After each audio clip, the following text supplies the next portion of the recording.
Good morning, everyone. So humans tend to be inherently negative and have a hard time looking on the bright side, myself included. So last night when I was getting all up in my head about how shitty the world can be, I decided to look up some good news, and here's what I found. Crime rates are falling! As of May 8th, reported Dutch crime rates are at the same level now as they were in 1980, and other European countries are following. Chicago's shooting and murder rates continue to drop for the 14th consecutive month. These rates have dropped a total of 16% since 2016 and will likely continue to drop as 2018 progresses. And in the US in general, violent crime rates have dropped 50% since 1990. The leaders of North Korea and South Korea, Kim Jong-un and Moon Jae-in, met at the DMZ hosted in South Korea for the first time ever. This marked the possible end of war talk for months and 65 years after the actual fighting stopped. It was said that it will work to reunite divided families and announce the goal of complete denuclearization of the Korean Peninsula. The European nation pledged to ban pesticides that harm bees and their pollination habits. This was backed by 3/4 of the population of the 28-member council and should be in effect by the end of 2018. Save the bees! In 2017, the World Health Organization presented a new, effective, inexpensive vaccine that could help end cholera, a disease that affects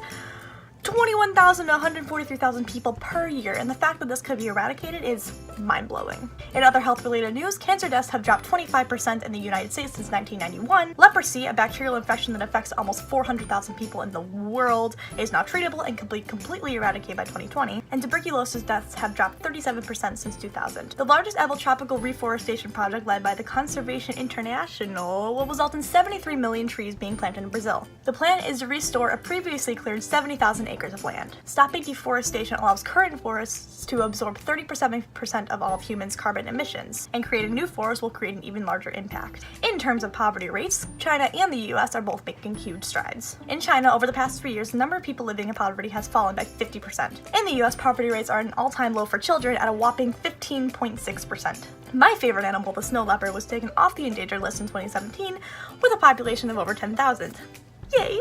And lastly, women in Saudi Arabia no longer need a man's permission to drive, study, or travel. The moral of the story is, things are not perfect and they probably never will be. But there is good, and we need to try to overcome the negative cognitive bias standing in the way of seeing the good. We must also remember that we can do more. We as humans can always do more. We have such a relatively short time on this planet, and we must try to leave it in a slightly better state than how we came into it. Thanks for watching, and I'll see you next time.